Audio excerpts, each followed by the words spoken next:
পাবনায় ধান কাটা মারাই ইতিমধ্যে শুরু হয়েছে।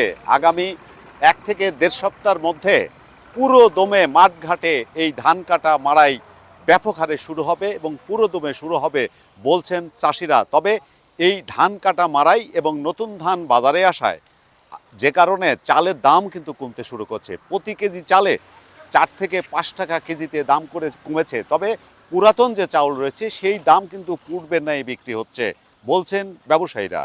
গ্রামের মাঠে ধান কাটা ও মাড়াইয়ের ধুম পড়েছে। কৃষকদের দম ফেলার ফুসরত নেই। বৈশাখের খরতাপের মধ্যে মাঠে মাঠে ধান কাটা, বহন ও মাড়াইয়ে ব্যস্ত সময় পার করছেন কৃষকরা। কিষানরা স্বপ্নের সোনার ধান কেটে আটি পেতে মাথায় করে ধানের বোঝা বহন করে বাড়ি নিয়ে যাচ্ছেন। আবার গাড়িয়ালরা কৃষকদের ধান মহিষের গাড়িতে বহন করে নিয়ে পৌঁছে দিচ্ছেন বাড়িতে। চলন বিলের ধান বহনকারী মহিষের গাড়িয়ালরা জানান তারা পাবনার ঈশ্বরদীর গ্রাম অঞ্চল থেকে মহিষের গাড়ি নিয়ে চলন বিলে এসেছেন। দিন খেয়া ফলে পারে 7-8টা 10টা করে মারা যায়। কম খরচে সেই গাড়িতে কৃষকদের ধান বহন করে দিচ্ছেন। তবে বৃষ্টির কারণে কিছু এলাকার কাদা পানিতে দুর্ভোগের সৃষ্টি হয়েছে।